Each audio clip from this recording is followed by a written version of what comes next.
Ben Hurley, welcome to Between Two Beers. This is great. I feel like we're three very similar looking men. Good, huh? It's really good. For those watching on YouTube, you'll get that full experience. Coming to us live from Tanner's Point by Waihi Beach. What's the vibe in Tanner's Point this week? Well, we're quite close to Katikati, which had its COVID scare the other day. So I was actually away with my family, and we thought we might be heading back into a COVID situation. But the test came back negative. It looked like it was just a false alarm, and everything's fine. Everything's back to normal. But I can tell you, the local Facebook pages were popping off. Yeah, I bet. Yeah, I bet. Yeah. But Rugby clubs in there, was it? What's that? Bit of a mix of anti-vax and anger. Yes. Yeah, there was a bit of because the person in question was actually double vaxxed and had done everything right, and people were praising that person for that. But then there was all these comments like, "Oh, you don't need that," and fake news, and all that sort of stuff. Yeah, I mean, in this age of uncertainty, people like to opine with gay abandon on social media. Yeah. It's always good. We always try to start the shows with a little bit of COVID chat. I think the audience really loves that. Yeah, good to get I'm sure. I'm sure people aren't over that at all. It's definitely not going to timestamp it in the future either. That's true. Yeah. Well, I mean, yeah, it is. It's funny, isn't it? Like, I want to take this on a massive tangent early, but I thought 9/11 was going to be the defining moment of my lifetime. And then this came along, and it's certainly superseded that. I mean, for me, I wasn't in New York that day, but I'm sure it was different for those people. Yeah, it's funny, a more life-defining event, which has played out over a couple of years. Yeah, I'm looking forward to how the stories are going to get exaggerated over the decades when you're telling your grandkids about lockdown. You wouldn't believe what we had to go through in the lockdown of 2020. Yeah, anyway. And they'll all be laughing at us, going, "Oh, you didn't even have a microchip in your brain that you could access Spotify with your eyelids." They'll be going, "Oh, you probably used to use your hands to play video games, you losers." So the way we like to start things at Between Two Beers, we tell the audience how we know the guests. So Shay, how do you know Ben Hurley? Well, we've met for the first time now. Obviously watched you as a comedian, been to my fair few share of Black Cap matches, so seen you as a match day host there. But in researching the podcast, I kind of felt like we've run sort of similar lives, a little bit similar in age. Both grew up in small towns, so you in Hawera, I grew up in Taupo. UK comedy seemed to be a bit of an influence in your household, which it was in mine. Both Star Wars fans. You fell in love with cricket after watching the World Series in Australia in the 90s. Is that kind of fair? Absolutely correct, yeah. And I took a deep dive into your Facebook and got down to a whole bunch of rugby league trading cards, which got posted on your wall, which tells me that Winfield Cup of the 90s got you addicted, and you used to go down to the dairy and maybe buy your own trading cards as well. Yeah, absolutely. Yeah. I don't mind rugby union. I watch the All Blacks, but rugby league is my winter sport for sure. There you go. And Steve, what about you and Ben? Yeah, Ben was a bit of a staple in the Holloway house growing up in Hamilton. Pre-internet times, you didn't get a lot of comedy, stand-up comedy, but we always used to watch the comedy gala that was once a year, and you get all these comedians come on. So I think it was Ewan Gilmore and Cal Wilson and Brendan Lovegrove and Radar. Well, I think they were the original batch, and I think Ben might have been in that next sort of group. But once a year, yeah, sure enough, you'd see Ben. So after 3 or 4 years, he'd be a bit of a familiar face in the family. And funnily enough, last year, just to bring it full circle, last year I had to move in with Mum for about a month because we were redoing our bathroom. So you get the kids to bed and you'd settle in the lounge and you'd think, oh, what are we going to watch? And one of the shows which brought us together was 7 Days, because it appealed to her generation and appealed to my generation. We both found it funny. And so we'd often watch 7 Days, which you were obviously a big part of. So, yeah, we're looking forward to getting to know you a bit better and find out how you became who you are. But the place we want to start, a few of our sources have suggested that you had quite an interesting job for a while there that people perhaps don't know about. So I understand for 7 years you were the match day host for New Zealand cricket. I don't think you're doing it anymore, but what do you remember about that period? Yeah, it was a really strange thing, actually. I'd sort of started to get a bit of, notoriety. I'd been doing comedy a long time, but, I'd started to get a bit of TV and radio work, and I just kind of talked about cricket a lot, and it is one of those sports, it's a bit of a cult, as you know, and you either love it or you hate it, and loads of people hate it, and that's fine. They get to miss out. And I just happened to mention a lot that I, was a fan. And eventually I just got a phone call one day, and I think it was in like maybe the first year of 7 Days. And I was at TV3, and they called the landline at TV3 and just talked to me and said, oh, we're looking for someone to kind of interview people between overs in the crowd and, just create a bit of content for the big screen. It wasn't for broadcast at all. And, maybe do some player interviews and things like that. And that was it. Like, I did every one day that New Zealand played at home for 7 years, literally doing that.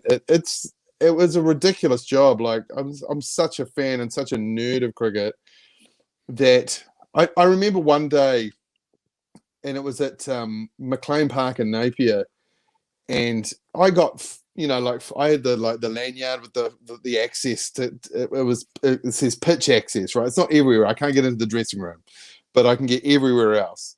And I was walking around the boundary, and Adam Milne was there, New Zealand fast bowler, and you kind of kick around with them. You're on tour with them, and you have a few drinks after the games and stuff. I got to know him, and he's a really lovely guy. And I just said to him, and he's fielding on the boundary, like he's playing the game. He's on the boundary. And I just said, oh, geez, you're bowling fast today. Because I've been looking at the speedball radar. And he goes, really? How fast? And I just went, I think he got up to like 153 Ks an hour. And he went, yeah. What ball was that? I went, I think it was like the third ball of the last over. And I'm there. And I'm just having this moment where I was like, if I could tell the 11-year-old Ben Hurley that I'm almost the bowling coach for the Black Caps right now, like I would say you're an insane kid and that's never going to happen. But I was essentially like, obviously I wasn't in an official role, but I was just to be able to talk with a player like that on a level about cricket was ridiculous. And yeah, that was a very cool moment, and one that I'll never take for granted. It wasn't the best job all of the time. Like, I actually gave it up in the end because I was at the time, I think I was like a 38-year-old dude walking around the stadium and people trying to get me to scull beers while everyone yelled scull, scull, scull from the terraces. And I'm like, what am I doing? I've got children at home, So, after a while, I had to kind of give that aspect of it up. But it really was an awesome time and an awesome job that New Zealand cricket afforded me. There is something quite special about a cricket crowd, because I can't remember. I think you might have been with me, Steve. We went and watched a game somewhere, and that skull, skull, skull call is a really interesting. Like, anytime anyone comes back from the concession stand with a tray of beers, the amount of times that gets called out. How many times did you have to do? I've always thought, and I've stopped drinking now, but I've always thought if I got the skull, skull, skull with a full tray, that I would maybe try and do all four. Just because I could. Like, how many times did you turn it down in the vitriol that you must get from that kind of racked up crowd as well? Yeah, I obviously got more as I got older, but I would definitely just do it, because it would get a massive cheer and you'd get some sort of kudos for doing that kind of thing. Yeah, actually, it really reminds me of another story, and this wasn't a cricket story, but when the Warriors, and we talked about that, I'm a league fan as well, when the Warriors made the grand final in, I'm going to say 2011, I can't remember, or maybe 2012. They've only made the grand final twice, but it was the second time. And me and Di Henwood and Jesse Mulligan got asked to go over and accompany the they had 2 planes full of Warriors fans that they got. That people bought tickets to go over to the final, and we hosted stuff on the plane and did giveaways and stuff like that. And they got a whole section of the Sydney Football Stadium at the grand final for the Warriors fans, and we were down the front and we're having a great time and we're having a few beers or whatever. And it was Jesse's turn to go and get beers, and he walked up. And he went to the bar and he came back down. And to this day, I know in my heart that they just run out of beer. But it did look like Jesse Mulligan, the food critic for the Herald and host of the project, had brought back 3 white wines.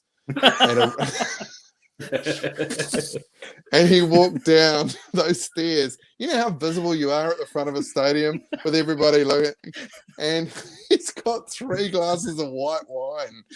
And honestly, I swear whatever it was, let's say 1,000 Warriors fans just booed him for bringing back white wine for his mates. That's good. Yeah, hope someone put that on video. Yeah, send us the video. Yeah. I'm not sure. This may continue on a drinking theme. I'm not sure. So we had Laura McGoldrick on a couple of episodes ago, and as we do with guests, we say, have you got any stories about Ben Hurley we could probe away at? And she said, yes. Ask him about a night out in Nelson with me and Martin Guptill, and I think there might have been one other which I've forgotten. And I don't know where the story is going, but that's hoping, all we had. Yeah, I'm hoping you can pick it up. I'm hoping it goes to a good place. Well, the 4th party in that story is very key to the story, because the 4th party in that story is one Jesse Ryder, who had a particular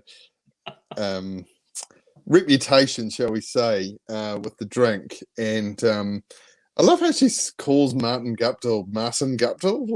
She doesn't no, she definitely said Guppy. She said Guppy. Oh, okay, right. Okay, that is weird because sometimes she has to commentate or whatever, and she calls him Martin Guptill. It's odd. It's very jarring. But we had a lovely time. I think the game had got rained off. Actually, I think it was against the West Indies. We had a lovely time, and I had one of those out-of-body experiences where I drank a bit too much, and I actually saw myself and heard myself giving Martin Guptill batting advice. And I was like, what are you doing, Hurley? What are you doing? Do you remember what specifically you were saying? God. Plus, you're the bowling coach as well, so you should. I know I'm the bowling coach. You should be, jumping areas. Stay in your lane. I know, just awful. But I blame Jesse, who's a good man, but he does like a drink, as we all know. But I was on a bit of a health kick, and I was trying to lose a bit of weight, so I wasn't drinking beer, and I decided that wine messed me up a little bit too much. So I was just on whiskey, because that's a good idea, isn't it? And it did. I feel like we've started this podcast with a lot of drinking stories, and I don't think I have a problem. But I did throw up that night in between 2 cars in Nelson, looking at Laura McGoldrick going, "Look away, Laura! Look away! Look away!" Oh, that's good. Oh, it was a long time ago, guys. Yeah. I don't want to paint you as I've met you for the first time, so by no means is that going to be the picture that people will finish with by the end of this podcast. But a few entertaining stories to set the scene. We do actually want to go back to the start, and we want to take you back to Hawera in school and sort of understand, what you were like in school. I understand maybe you put down at one of those sort of fourth form levels, you wanted to be a male model. At one point, and then crossed it out and had to change your heart. Is that how that went? Yeah, I've always had a little bit of I had rebellion in me, but it was kind of nerdy rebellion, I guess. Like I would always recognize when something was just ridiculous within the institution of school. And in fourth form, at the end of fourth form, I guess they wanted to see like that you were choosing the right subjects. And there was a form that went out. It made you choose your subjects for the following year, but then it also said what you wanted to be like as a job underneath, and you had to write. And I just thought it was ridiculous to ask a 14/15-year-old that question. Like, maybe ask them like, do you want to go to university? Do you want to go to Polytech? Whatever. I just thought it was ridiculous to ask what they wanted to do for a job. So I wrote male model because I just thought it was so stupid, and it would kind of annoy / entertain whoever read it. But then I thought, I had that Kiwi thing where I thought, I'm a bit that sounds a bit up myself. So I crossed it out, and the next most ridiculous thing I could think of was stand-up comedian. I wrote stand-up comedian there. And I went, that'll annoy somebody, because like that's not a real job, and I sent that and I sent that off, and it's always been the thing I've thought about, that when there's not often you have to write your occupation down, but it's usually when you go in and out of a country, which I don't know if you guys remember doing that, but we used to be able to do that. And you say, and I think the next time I wrote occupation stand-up comedy after what do you want to be, for a job, stand-up comedian was when I actually was one. So 25 years later or whatever it was. Yeah. You're obviously, we know Ben Hurley now, and you're sort of commanding on the stage, and you do it so easily. Did you dominate like the speech competitions and things through high school? Like, did you always have that in you? Yeah, that was definitely what I was best at. Was public speaking. I was okay at debating, but it was a bit structured. But yeah, the speech competitions was definitely my thing. They were interesting things at school, eh? Like they were almost compulsory speech competitions. Yeah, I think they certainly were at my school. Yeah, and I had to do one. I did one. I'm not going to steal your thunder, but I am. Form 2, I did one on Viv Richards, and I knew nothing about Viv Richards at all. The West Indian, great, and I just got a book out of the library, paraphrased a little bit, and kind of memorized it, and then just delivered the speech. And I got to the final, and they're just such a weird thing looking back now, of being like a 12-year-old kid standing up in front of 500 people at your school and just delivering this monologue about stuff. Definitely thinking about what you do now, it must have set that foundation for being comfortable in those situations. Did you do a West Indian accent by any chance? No, Stephen's the accent guy out of the two of us. But, no, I was going to say, because that would not have aged well now. No, well, we'll get there as well. Yeah. It's really weird, isn't it? My kids are at primary school, and they do speeches, and I don't think we had to do it at primary school, but certainly intermediate and high school, and I don't know. I guess it was a little bit of that nerdy rebellion thing again. It was just like, oh yeah, I can do this. Like, yeah, I can be the one kid in the class that wants to do this and pretend. Well, not pretend. I actually did like doing it, but I got all the nerves and everything that everybody else gets previous to doing it. But there was a little bit of bravado about it. But this is my time to shine, I guess. Yeah. What do you remember, branching out a little bit, what do you remember about growing up in a small town? Does that, I mean, you're in a small town again now. Are you thinking that for your kids, you want them to have a similar upbringing because it was so good for you? Oh, yeah, aspects of it, yes. Yeah, I loved growing up in a small town to a point. I think I always had the mentality that I was going to leave though, and that was fine. That was a good thing to do. Like, there's nothing wrong with going back, but I definitely knew I wanted to leave because I think it's maybe different now, but there was definitely a kind of person who just never left. You know, they went to school, they maybe didn't even finish. You know, they got a job at the chemist, or they become an apprentice or something like that, and you know, they just never left. They never traveled. They never saw the world. They didn't even see 100%. outside of the North Island. And I think I was probably quite snobby about that as a younger man. I certainly don't begrudge those people that now. Like, everyone just should do what makes them happy. But I definitely knew I didn't want to do that. And so I was really happy with that upbringing, but I was definitely sure I wanted to leave at some point. It's kind of a reality if you grow up in those towns that aren't university towns as well, right? You look around as you get older and you start to go, okay, am I going to be a Scarfie down in Dunedin? Am I going to go to Waikato?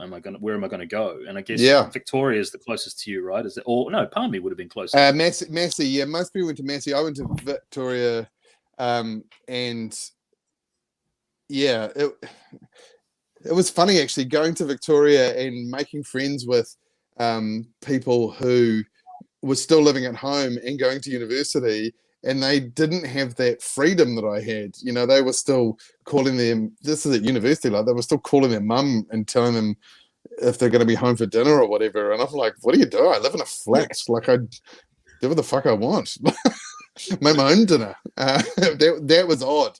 Because there is that small town thing where you go, yeah, you grow up and you leave, you go somewhere else, you're out on your own at 18. Did you go back to Hawera through uni as well? Because those were those memories that I had as well of when people came back into town that had been away, and it was like, whoa. I absolutely did, yeah, and actually had really amazing summers playing cricket and you know, working at the warehouse and kind of drinking and stuff for the first time, really genuinely, and hanging out as an adult in the town that you grew up in as a kid, and those were actually really amazing times. I've got a lot of friends that think they're funny, and they always come on, mate, I'm think right they would here. be great. They always think they would be great as a stand-up comedian, but they've never actually had the balls to actually get on stage and attempt it. So just starting to trace your comedy journey now, do you remember the first time you performed in front of a live audience, and who set that fire to actually get you to do it? Yeah, you mean as a comedian? Yeah, well, as the first time you tried to make people laugh live on stage. Yeah, I guess the speech competitions were those first times doing that. My speeches that I would do always had kind of like a message or something, but they would definitely always have comic relief in them. So when I did stand up for the first time, it was the first time I was just trying to be funny on stage and nothing else. I guess. Yeah, I guess doing speeches and debating and all that, and even like I was in the school productions and things like that, and even if they were semi-serious kind of roles or whatever, I would always revel, I guess, in the moments that were comedic more than the serious drama roles, or more than the parts, or you know, the message or whatever, you know. I really loved just the silliness of comedy, and it is addictive, that laugh you get, you know. It's such a cliche, but it's more addictive than. That's why there's comedy clubs. There's no cry clubs, right? You know, like Is those early times when you were trying to make people laugh as a comedian, did you hit the ground running? Was it smooth? Were there any sort of real disaster nights among those first few that could have maybe sent you packing your bags in a different direction, but for whatever reason you pushed through? So the first gig I ever did was okay. Like, I think there's so much riding on that first one that as long as it's not a disaster, you kind of treat it as a success, right? It's quite binary in that way. You're like, it's either a disaster or it's a success. And so I guess I would class it in the success for that first gig, just because it wasn't disastrous. The second gig, I would definitely put in the disastrous. I think I'd done well enough at that first gig that they kind of put me, the person who ran the gig put me on it was during the Fringe Festival in Wellington. And there was a late show, which kind of interviewed people who are part of the Fringe Festival. And they always had a comedian. It was kind of like a Tonight Show kind of vibe, and they had a comedian on every night, even if they were first timers, which I certainly was that first time. And then I'd done well enough that I was going to be there for the final night of the Fringe, which had a couple of hundred people there, and I really shouldn't have been on, and really bought it that night. Really, really, really had a struggle, and actually didn't do it again after that for 6 months, thinking that I wouldn't potentially ever do it again. And all the material that I'd written, all 5 minutes of it, I just went, oh, I'm never going to do that again. And I kind of made myself some rules. Like, I was just talking about ads. It used to, people, when there were 4 channels, this is in 2001, there were 4 channels. So, everyone saw the same ads all the time. You could do comedy about ads, but everyone did comedy about ads. And so I went, right, I'm not going to do comedy about ads, and I'm not going to do comedy about, I'm not going to be super rude and stuff like that. I made myself a few rules early on, and so I completely wrote a new set for when I came back 6 months later, and that's when I never stopped. I've gigged almost at least once a week since then, since mid-2001. That night when you really bombed, can you remember, I don't want to go back to your most painful memories, but yeah, like how does that work? Are you just telling a joke with a punchline and then there's just silence? Well, I mean, it certainly happened after that, as it does with comedy. Yeah, it's really hard. At that time, you kind of just go, oh, I'm just going to say the words that are in my head that I've memorized, right? You just got to get through it. When it happens to you later on, you go, oh, like, maybe I should try a different tact or whatever, but you don't have that in your second ever gig. You've got plan A and that's it. There's no plan B, C, or D, or E. And so you've just got to say the words and then go, thank you very much, good night. And you don't even have the wherewithal to go, oh, this isn't going very well, which can sometimes save a gig, You just go, actually, pointing out to the audience, this isn't actually going that well. It's actually not the worst thing. I feel like I emceed a Hamilton Old Boys function. I can't even remember when, a month or two ago, and I felt like that was my first big thing. Like, I'd done Stephen's wedding, I'd done a few weddings, bits and pieces like that. But then when you stand up in front of like 300 people, you've written stuff down, and I might have got a laugh out of the first thing I kind of said, and then like the second one was fucking crickets. And I think I even said, I was like, oh, that didn't go so well. And then you kind of got the laughs out of that, and you almost endear yourself to the audience after that point, and then you're okay. But I definitely feel better being able to riff off things that are happening versus scripting kind of material. And is that something that you talked about your toolkit before? Is that something that you've honed over the years as well, as of being able to kind of pull different things out if it's not going a way that you want it to? Absolutely, yeah.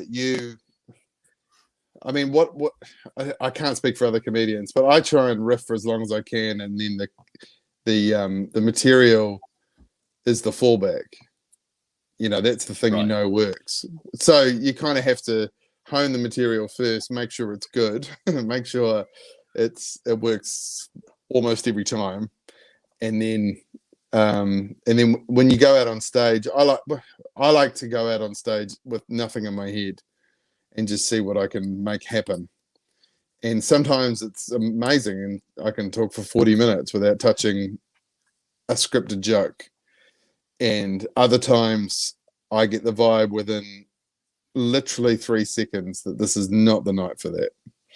And I go into the material, and that's the fallback. Yeah. But I mean, comedians are so different. I can't speak for anybody else. It's really interesting hearing you say that, because in your opening stories about the match day host for the cricket, you referred to cricket as polarizing people, and I've seen you do that on stage, and I've read it in an article as well. And there was 2 variations of it that I found really, I was cracking up. The first time I saw it, it was I think a written piece for Uno, which you might be a columnist for, which you compare it to Blue Cheese and Jim Carrey movies. The other time I watched it, which was earlier in your career, was you threw a third comparison in there. And I won't spoil the punchline, but do you remember that third comparison? Well, I'll spoil the punchline. It's anal sex, which is you either love it or geez, that's an old joke. You either really love it or you really hate it. Some people can't get enough of it. Other people just find it painful and hard to get into. Yeah. That's the joke.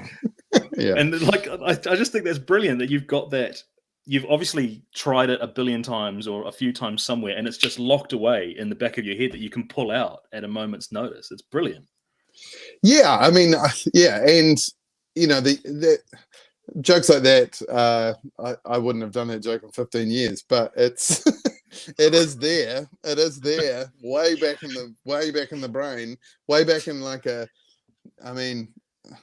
it's like a. Do you remember what a Rolodex is?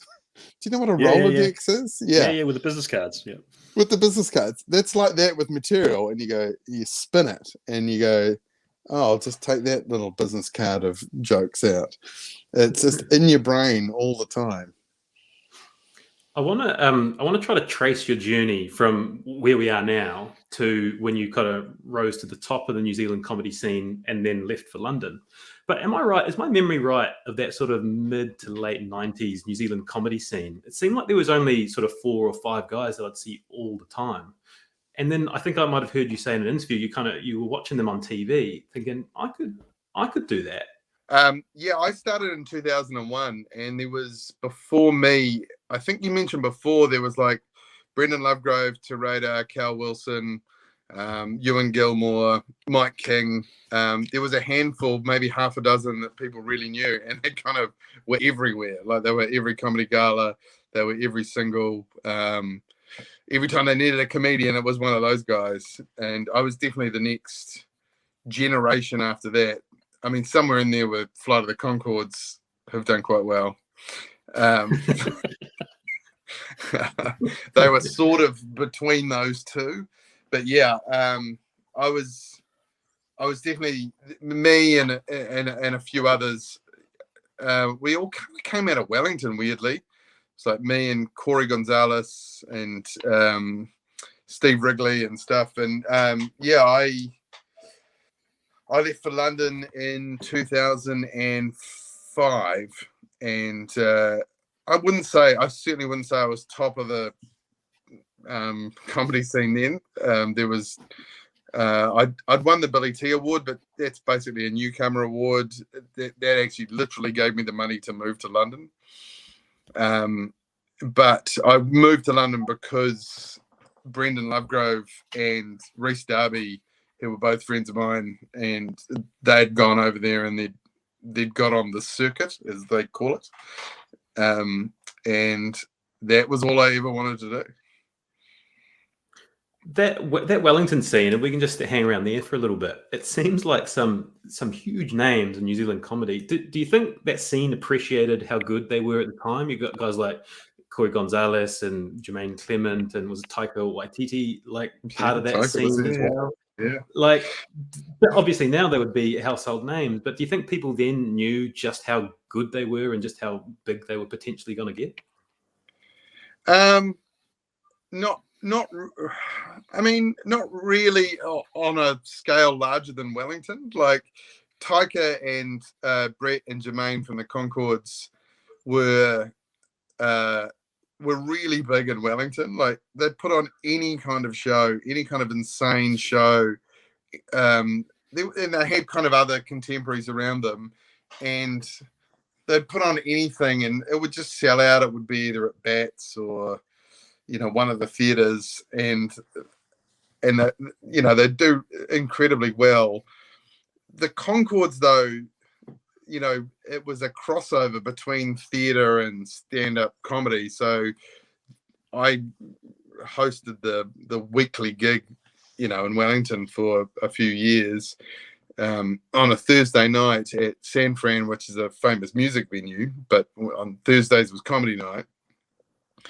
And we'd do okay, and we'd get 50, 60, maybe up to 80 people every Thursday, which was awesome. But if we put Fly the Conchords on, there'd be 250 people there, like every time. And we were literally making posters on Microsoft Word with borders with names on them and put a few up around, and that's all you'd have to do to sell out Fly the Conchords. And Taika was similar. Taika would do characters. So he was never Taika Waititi or Taika Cohen, as he went by then. He would never just be him. He did a character called Gunter, which was essentially Borat, before Borat. Like he predated Borat, but he just had funny teeth and a weird hair, and he kind of talked in a German accent, and it was very Borat-y, but it was like we didn't know what Borat was. Like he wasn't copying. Just happened to be this weird parallel development. And so yeah, to answer your question, I don't know that anyone knew that they were good. We were having the time of our lives doing it. We really were. We were kind of weird little local cult celebrities, and earning no money, but just having this great time on a Thursday night every week, where we'd have our little comedy club, and people would come and well, they'd say they'd have a great time. I don't know if they were just being charitable to this day. Around that time, Pulp Comedy was the TV show, right? It was that kind of, if you got onto Pulp Comedy, had you quote unquote made it in the New Zealand comedy scene? Yeah, there was literally nothing else. So, in fact, Pulp Comedy, I did the last two series, so that would have been 2002, 2003, and I did. No, sorry, that's not right. That's 2001, 2002. I did the last two series of maybe 8 series, and that was it. And after that, there was no New Zealand comedy on TV for, I don't know, 5, 6 years, maybe longer. Yeah, there was nothing. There was the gala. That was it. There was one spot a year. So yeah, getting on Pulp Comedy in those early years was, well, it was really important because there was nothing else. There was no other way to get seen. It was almost a pure block from both networks. And then when the people who made those decisions moved on or were moved on, then things changed. But before then, yeah, there was nothing. So Pulp Comedy was it. It's interesting that, because I remember, like, Pulp Comedy was a Friday night staple, late night staple. And you're right, like comedy came from places like Sports Cafe and things like that. Like that was what people found hilarious, and that was the cult viewing, and there wasn't a comedian in sight on any of that stuff. No, I guess there was Mike on Game of Two Halves. Oh, that And that was kind of it. And then it was just the gala once a year. But yeah, it was difficult to break through and get any kind of notoriety other than oh geez, other than that gala, I'm trying to think of other things. Occasionally there was I remember one show where there was like Brendan Lovegrove. It was called Trading Places, and it was a guy who was an auctioneer as a job, and he had to do stand up, and then Lovegrove had to try and be an auctioneer. There was little things like that, really little kind of weird format TV shows where they needed a comedian, but there was just nothing, Yeah. Was it quite a competitive space amongst comedians of that time with so many little high-profile paying jobs? And then you see someone like Flight of the Conchords going and absolutely smashing it. Is everyone in the community just supporting them, or was there a little bit of envy from certain corners? I mean, there's always envy, but I actually think it's more competitive now. There's far more people wanting to do comedy in New Zealand because there's far more avenues to do comedy. So even though there's more work, there's more people wanting to do it. I feel like it's more competitive now. It's certainly, I'm saying it was really hard to break in. It's so hard to break in now. God knows how I would do it now. I see really funny, talented people all the time starting out in comedy in New Zealand, and I go, oh, geez, who can be bothered? My God, it's such a long road. Like, what are you going to do? No one's retiring. No one's moving on. It's the same people, in the same roles. And so there are more roles, but there's more people in those roles. So, I don't know. It is a mix of, back then with Conchords and stuff, most of the time we were just so happy that there was kind of a legitimacy to New Zealand comedy, that somebody had done really well overseas, or two guys had done really well overseas, and this kind of old weird cliche that New Zealanders aren't funny was finally going to be put to rest. It seems that in America in particular, any comedian of any sort of profile starts a podcast, and the podcasts are exceptionally popular, and that's a really good way of them sort of supporting whatever else they're doing.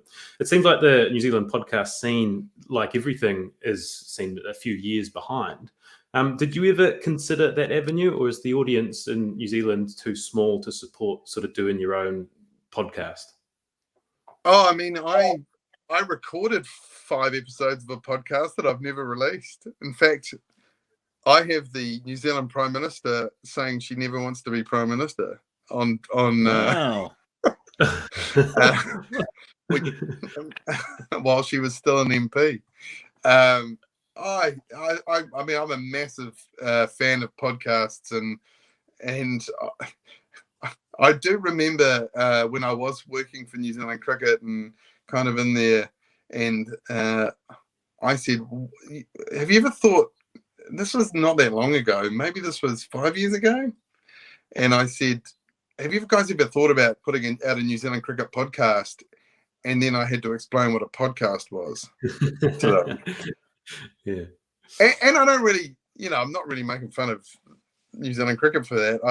I just think we are a little slower on the uptake on the podcast space than others. I certainly think we're there now, but there was definitely an explosion of podcasts in America, I don't know, 10 years ago, right? Yeah.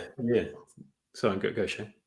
You talk about a competitive environment in New Zealand now, but when you left New Zealand to go to the UK, that to me sounds like a super competitive, or seems to be a super competitive comedy environment. So did that help cut your teeth for when you came back, or are there learnings now that you're back here? And then can we talk about that whole UK experience as well? Oh, I think that definitely helped from when I came back, because the UK is just ridiculously competitive. And I think it's so big there, the scene, that there's no sense of community. So not everyone knows everybody. There's I'm going to say there's 1,000 gigs. There's more than that, and across the country, and there's people working all the time. And I used to see my other fellow Kiwis, we used to meet up and have a drink and a lunch every month or so because we never saw each other on the circuit. There's that many gigs, and we would almost never put on together. I mean, that was probably because we were New Zealanders. It's so enormous. You were there for 4 years, I think. How big did your profile get? And like you say, it's such a competitive scene. There's so many comedians and clubs. Did your profile get big enough? Were you touring or gigging with big name artists? Like, how big are we talking? So my profile didn't get big at all, but I just worked all the time. I just worked, and that's all I ever wanted to do was just work. Like, I came from Hawera. I never even thought for a second that you could be a stand-up comedian as a job. That was obvious. I put it down after male model was the most ridiculous thing I could think of. Yeah. And so the fact that I was doing 8 paid gigs a week, sometimes more than that, sometimes, because sometimes you do more than one a night, you do 12 paid gigs a week it just blew my mind. So my profile was so far from my, I wasn't even going to get on TV there either. And I think that was a good thing as well. Like, I didn't have that pressure, like, how am I going to get on TV and make it big? I was like, no one's going to put me on TV. I'm a New Zealander. They put English people on TV there. Yeah. They put the odd American on. Yeah. Yeah. Just having said that, like, Rose Matefao is doing big things in the UK scene right now. Like, she seems to be on everything. How big is that for New Zealand comedy, or is that unique to her skill set? She's amazing. Yeah, maybe it is unique to her skill set. Yeah, or maybe times have changed. I don't know.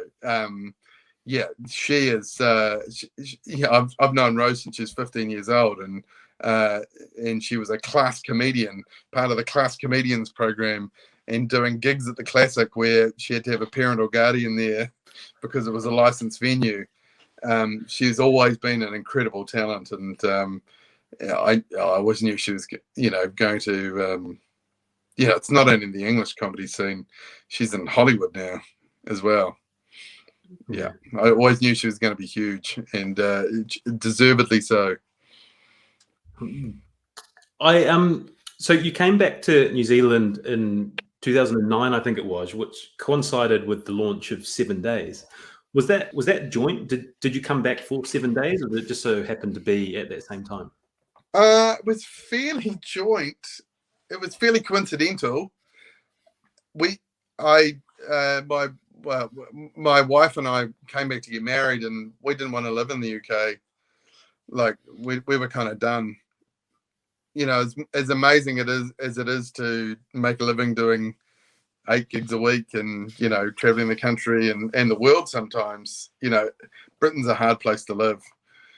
And, we just wanted to live in New Zealand and, get married and have kids and make a life here. So I think there was about a 6-month gap where I came back and we just kind of had to make a go of it. And then 7 Days happened, which, changed everything.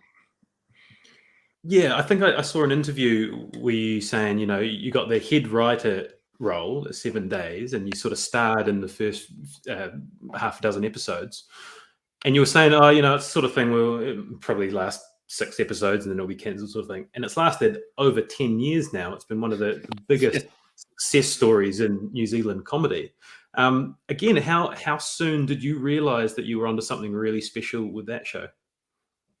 It's funny, the commissioner at TV3 at the time bumped into me at Telethon. So they tried to bring back Telethon one year. That. Yeah, they tried to bring back Telethon, and she bumped into me, and I was with Paul Ego, who'd done it, who's a bit older than me and a bit more famous than me at that point. And he knew her, and he introduced me to her, and she said, "Oh, you're in this new 7 Days show," and I said, "Yeah," and she said, "We'll see how long that lasts, eh?" And I was like, wow. "Oh, well, yeah." Oh, that's a bit damning, isn't it? I think we had funding, like New Zealand On Air funding for 12, so we're always going to make 12. But the fact that people watched it early on, it became this ratings success. And it was, I don't know if you remember, there was a show called the Jackie Brown Diaries, which is a really funny show, really, really great show with Jackie and Madeline Sami, and that was on at 9:30, and 7 Days was on at 10 back then on a Friday night. And even though, and Jackie Brown was in its second or third series and had a really good following and stuff, but 7 Days audience grew so much that they ended up swapping us with Jackie Brown Diaries. So we were the 9:30 show to try and get even more viewers. And that was the moment where I went, wow, this is serious. Like, that's an amazing show. That's a really great show. But the fact that we potentially might be more popular than that show is awesome. That might mean we get a second series. So head writer, I think I've got that title right. It appears when you watch on TV that it's all sort of off the cuff, ad-libbed. What's the role of the head writer? Are you coming up with the concepts or the categories, or are you also writing some of the jokes? Basically we come up with, so it is all off the cuff, but the only thing that isn't is the host's jokes. So he does a joke at the end of every game, and those are all written by the head writer and the other writers. And yes, also we put the show together, so coming up with the stories and the answers and the topics for the kids to draw and all that sort of stuff. Yeah, I've always been fascinated by that process, and I wonder how it works for sort of sitcoms or whatever, Colbert Show, Daily Show, whatever. When you're writing jokes as a team, are you all sitting around? Like, how does that process work? Are you sitting around and shooting shit together, or are you going away on your own and coming back and bringing it together and seeing what works? Different writers do different things, but my process was to get two other writers in and just sit around a table for 4 hours and go, right, okay, let's write a joke about whatever was topical that week. Winston Peters was caught breaching lockdown or whatever, and yeah, you just sit down and you try and come up with 5 or 6 different jokes, different angles on that topic, and then the next day you go and pitch them to Jeremy Corbett and see which one he likes. That sounds like a great job. Yeah, it was. I did it for 10 years. How did the live shows work? The live theatre shows? Well, weirdly, they're just a different vibe, and they're kind of more improvisational and more tangential and more kind of anarchic. So there's less jokes, I guess, like jokes in a live show, and more kind of just riffs.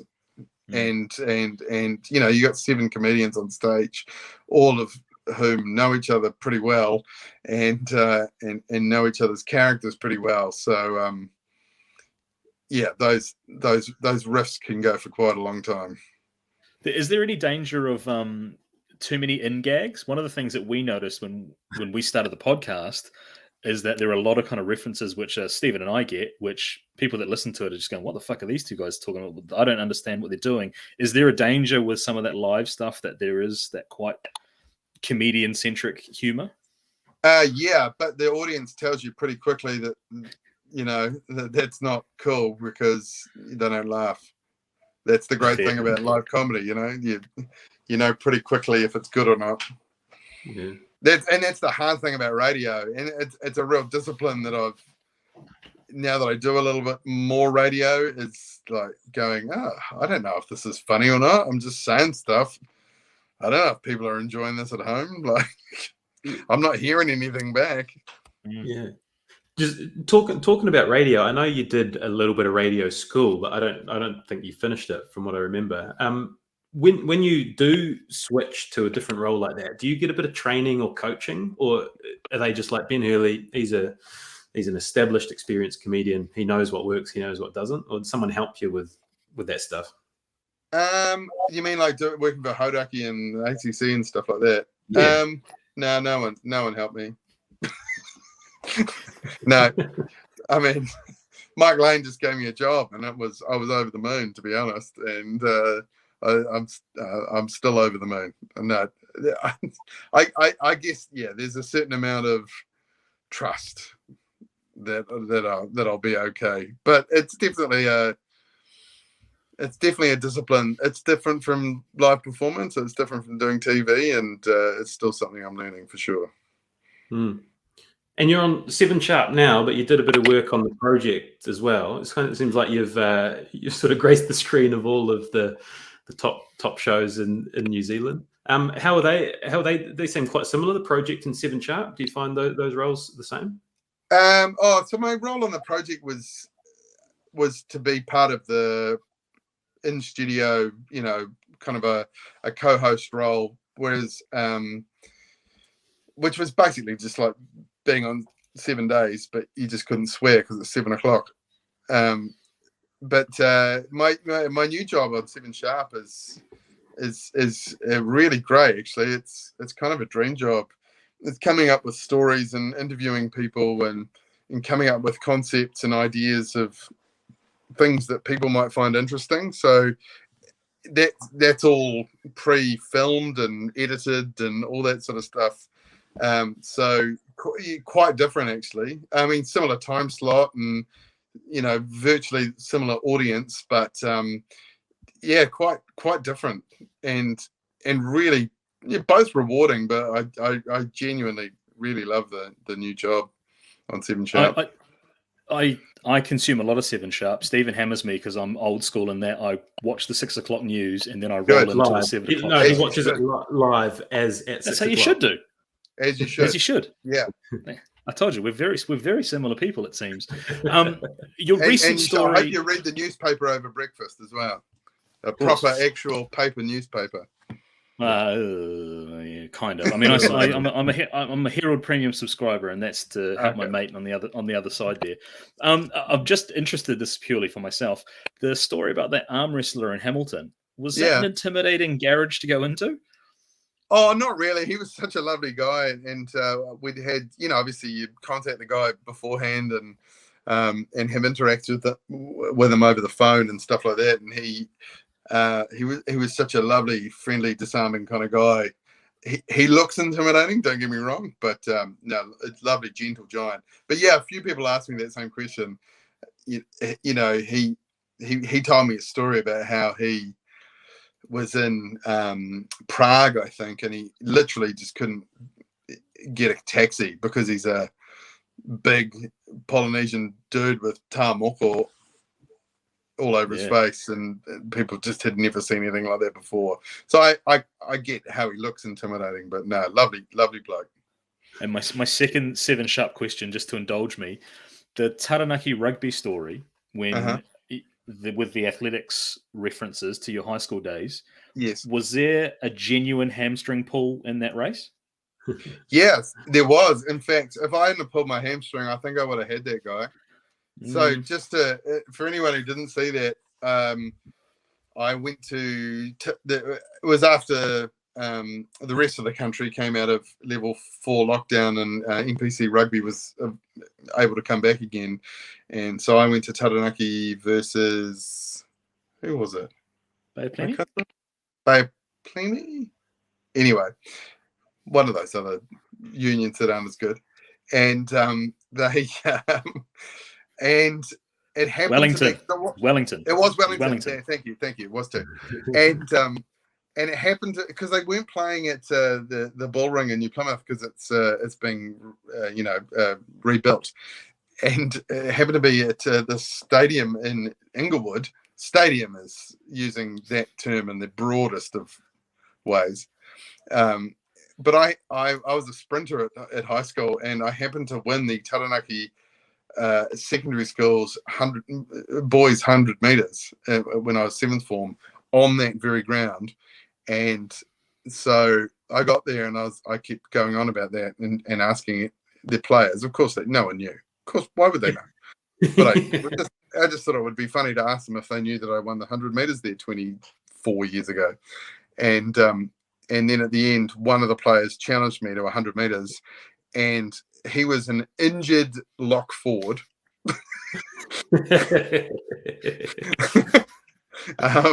And I at about 50 meters, I was still ahead, and at about 75 meters, I was hobbling because I'd pulled my hamstring. So it was absolutely genuine because I really wanted to beat him. Can we stay on your athletic prowess just for a moment? Sure. We've got it on authority that you play in a cricket team almost packed full of comedians. Is that factually accurate? Until a couple of years ago, yeah, I did. Yeah, me and Di Henwood and Jesse Griffin, who's Wilson Dixon, and Brendan Lovegrove, and various other people who you might know from comedy. Yeah, we have a comedians. Well, it wasn't even supposed to be a comedians cricket team. We just happened to know all know each other, and there was a couple of musicians in there as well, and a couple of people who work in telly as well. And we were really, really super uber serious. And the amount of times we would get in sort of tete-a-tetes with other teams, and they'd go, "Oh, you guys aren't very funny." So no, we're not. This is our outlet. We're not trying to be funny. We're trying to win. Yeah, I thought it would go that way. I thought it would go when you get a group of funny people together that do that for a living. The last thing they want to do is try to come out with funny sledges or no, fuck that. You just want to play cricket. Absolutely, it was a total outlet for us. It was like you got to have a smile on your face and be kind of, convivial all the time. But no, on the cricket pitch, we just wanted to win. We wanted to really go hard. Mm-hmm. I sort of just staying with cricket. I sort of dipped in and out of the ACC's commentating the World Test Championship final. Mm-hmm. You were part of that team. What do you remember about that period? I remember I did the first 2 days because it started at it was in England, so it started at 10 o'clock at night or something and finished at 5 o'clock in the morning. I did the first 2 days. The third day I had off. So I went home, and one of the kids had like a minor sniffle, and because I was so rinsed from staying up for 2 days, I got really sick and couldn't do the rest of it. So that was most of my experience. But it really is difficult. I love being on the ACC, like I genuinely do, and I'm not complaining at all. But it is genuinely difficult to make any kind of comment, be it funny or otherwise, at 4:30 a.m. when the two batters are just trying to see out the day. There's nothing happening, and I love Test cricket, but there was nothing happening. Nobody wanted to be there. I doubt anyone was listening, but we had to go to the end, and they'd got some sort of sponsorship from a bed company, and there were two king-sized beds in the Hodaki studio, which is next to the ACC studio. And it was genuinely, grown men in their 40s and 50s sleeping on them. Jason Hoyt was not even a metre from me, snoring his face off, trying to get a few winks before going back in for another stint on the commentary. It was an insane time. And it doesn't surprise me at all that I got sick because I was rinsed. I know it well from I do a lot of it. Well, I used to do a lot of the live blogging for the Herald. So you live blog a rugby game or a football game, and it's fast paced and it's all over the show, and you can't get enough info in. But then you live blog a test match, and there's some long passages, and there you can go at a bit of a slower pace, and you can pull info from different sources and use people's quotes and things. But live, you've just got to keep saying stuff. There were just time, and then Matt Heath would come in because he was doing his breakfast show, and he would come in at say 4 o'clock in the morning to get ready for his breakfast show, and he would have slept for 7 hours at home in his bed and be just bright-eyed and bushy-tailed, coming in with all this energy, and I love that man, but I've never wanted to punch him more in my life when he's coming. Come on, guys, let's get excited. We're like, mate, we've been here since you went to bed, and we've been trying to do something with this game that is just going on and on and on. And I don't know if you remember, there was a lot of rain delays. Yeah, A lot of rain delays. A lot of rain delays. Yeah. Yeah, ambitious. It was an ambitious task, but hey, we got the result in the end. Shay, you got a few more bits on your notes there? I just want to stay ACC for a little bit because it fascinates Stephen and I, and it seems like with the comedy community, you've got this great group of people that all get to hang out, and then with the ACC, you've got this great group of people that all hang out as well. That kid growing up in Hawera, did they have any kind of knowledge that life would kind of turn out this way, where you just get to spend time with some really cool people? No, and I mean, I've sort of said it before, but there was just absolutely not an option to do anything like this as a living. I mean, I had a really good group of mates at high school. We had a great, solid core of dudes and women, and we've all a lot of us are still friends to this day. So I know and appreciate the camaraderie of a really good group of people with a kind of a common goal. But I never thought I'd be able to do that as a living. Not in a million years. I didn't even think it was genuinely an option for anyone. And then it feels like I think you said it's harder now than ever to sort of break through as a comedian in New Zealand. It seems like one of the outlets and one of the ways to do it is through social media, TikTok comedians or Instagram reels or whatever it is.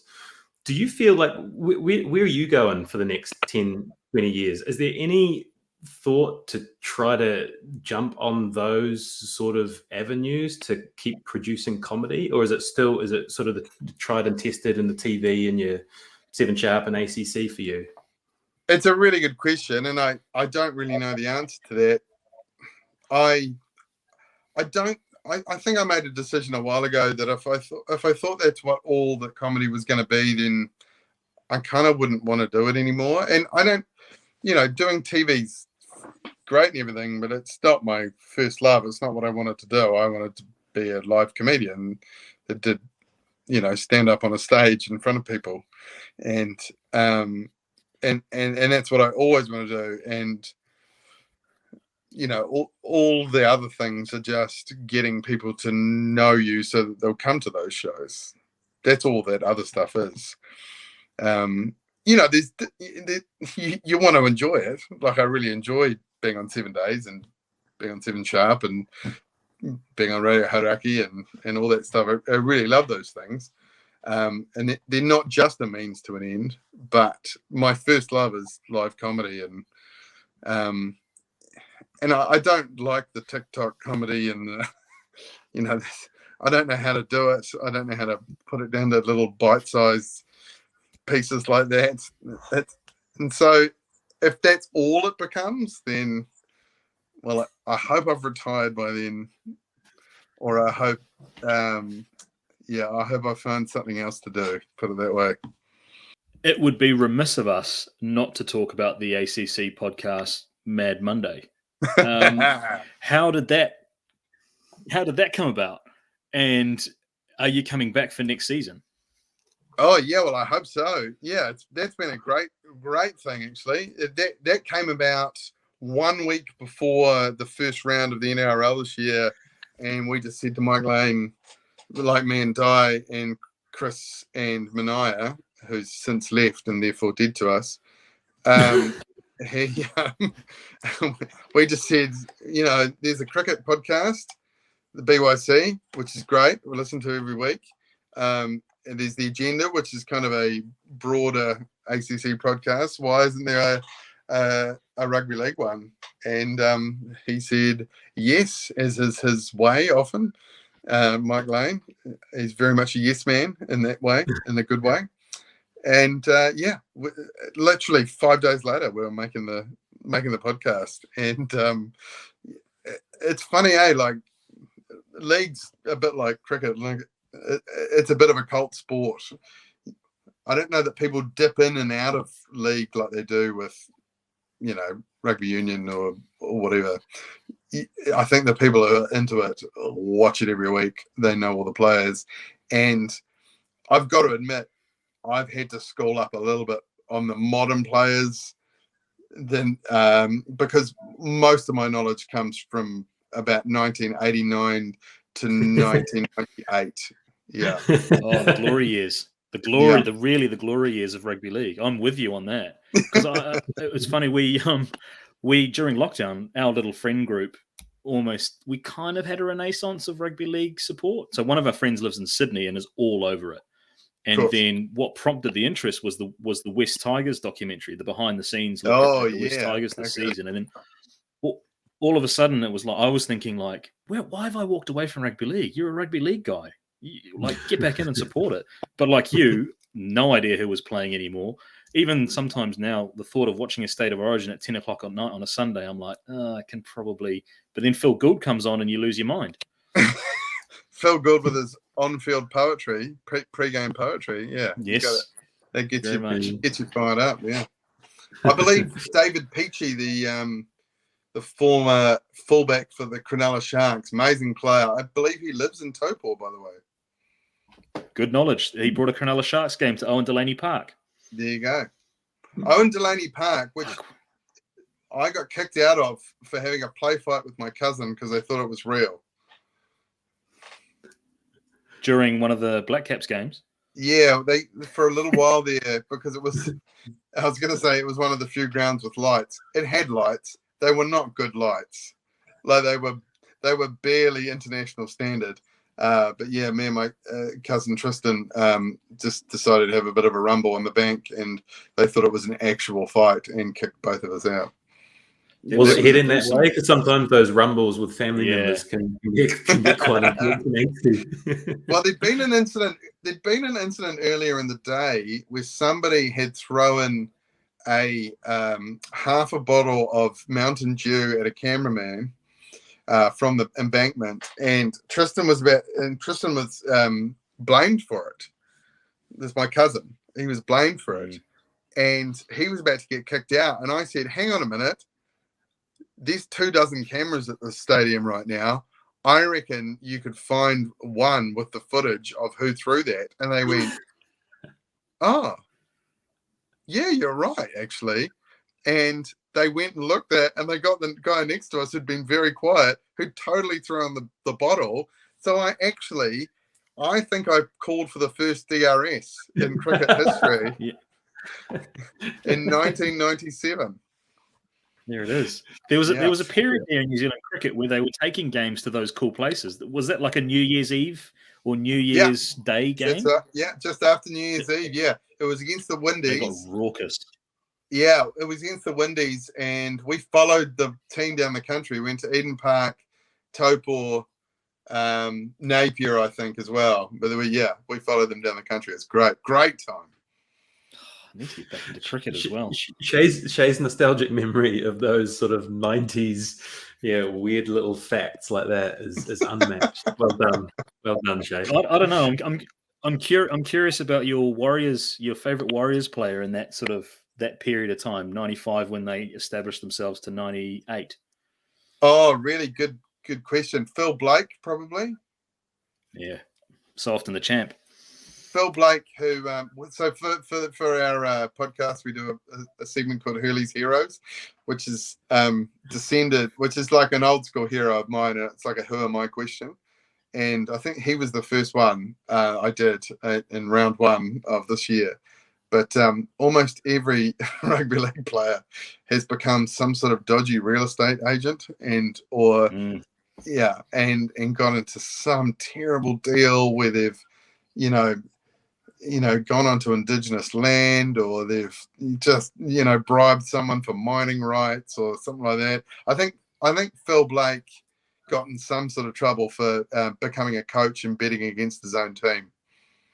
No, that happens. The other one that Warriors players now, some of them are fathers of OnlyFans stars, which is an interesting segue as well. I did see that. Sean Hoppy, Sean Hoppy's daughter. I mean, all power to her.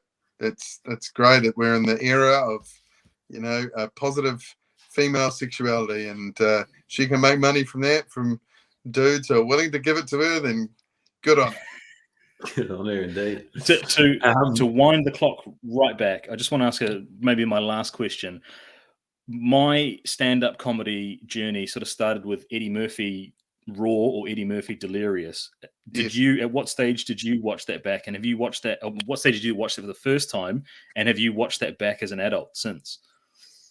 Look, don't watch it now because you'll go and judge yourself for the things that you laughed at when you were whatever you were, 11 or 12, because there's a lot of material in there now that should not have been said out loud and would have rightfully had him cancelled as a human being. That said, I loved it when I was that age and just thought that's what comedy was, that you just tried to be as shocking as possible and mock every kind of minority group. And I'm glad that I've grown as a person, and that's not what comedy is now. Those videos were the most stolen videos in New Zealand from video stores. Raw and Delirious. Yeah, I'd love that. I was guilty of that. I love that people knew that as a fact. That someone had that statistic. Wasn't the most hired, it was the most stolen. Shay, you got anything left on your list? I think maybe we leave it at cancel culture. I don't think we need to delve too much deeper into that. Hey, Ben, that has been so great. Thanks so much for giving us your time and sharing all those anecdotes and that story. Hope it wasn't too painful for you, and maybe we'll catch you one day when the world opens up again and we can knock about for a couple in the ACC studios. Who knows? Not painful at all, an absolute joy. Thank you very much. And I'd listened to my former radio tutor, Jason Pine's episode, and I heard him apologetically say he was drinking Heineken because he thought he was old and uncool. So I made sure I had something a bit cooler, but all I had was an Asahi, which is basically Japanese Heineken. So, Piney, I didn't do much better, mate. Nice way to end. Cheers, Ben.